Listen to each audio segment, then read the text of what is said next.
Une amie me demande comment vivre des relations harmonieuses, de ne pas se sentir juste côte à côte et de vraiment pouvoir se relier, faire l'expérience de l'altérité.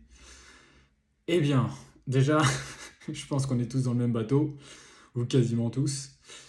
Et puis, ce qui émerge quand je me pose cette question maintenant, ce sera peut-être différent plus tard, c'est de se donner les moyens de pouvoir dire oui à la complexité et à l'incertitude. Euh, Pour cela, à mes yeux, il est nécessaire de répondre à son besoin de simplicité et justement de stabilité, l'opposé complémentaire.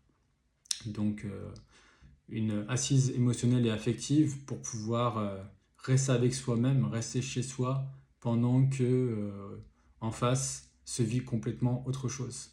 Et là, on peut se relier, au lieu d'être complètement en fusion, on peut se connecter empathiquement en restant chez soi et se laisser être touché. C'est d'ailleurs ce que nous cultivons en session individuelle, cette forme de maturité et d'intelligence émotionnelle, qui en fait est une aptitude transversale.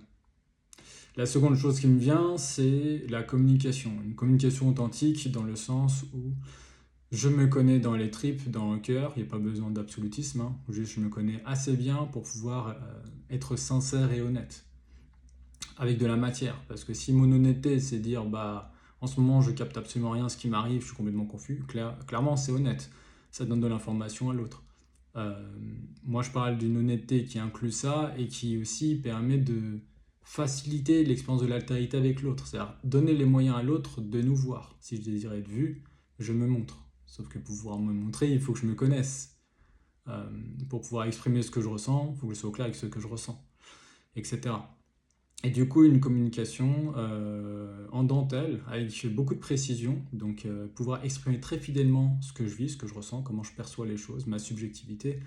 Parce que si je suis systématiquement vague, en fait, dans ma façon de m'exprimer, parce que j'ai la flemme ou juste parce que je ne peux pas actuellement, ça peut rendre la tâche plus difficile, en fait, pour cette relation qui serait globalement harmonieuse, parce que je vais donner plus de pouvoir à l'autre. Si l'autre désire comprendre, bon, elle peut rester avec son je sais pas, laisser de la place, être patiente. Ça peut aussi favoriser les interprétations et les malentendus et les conflits. Et pareil, pour pouvoir profiter pleinement d'un conflit et de le traverser en conscience, ça demande cette lucidité, cette assise émotionnelle et cette connaissance de soi. Voilà, si vous avez d'autres questions de la sorte, je serais ravi d'apporter un petit quelque chose. Et puis au plaisir de vous lire en commentaire.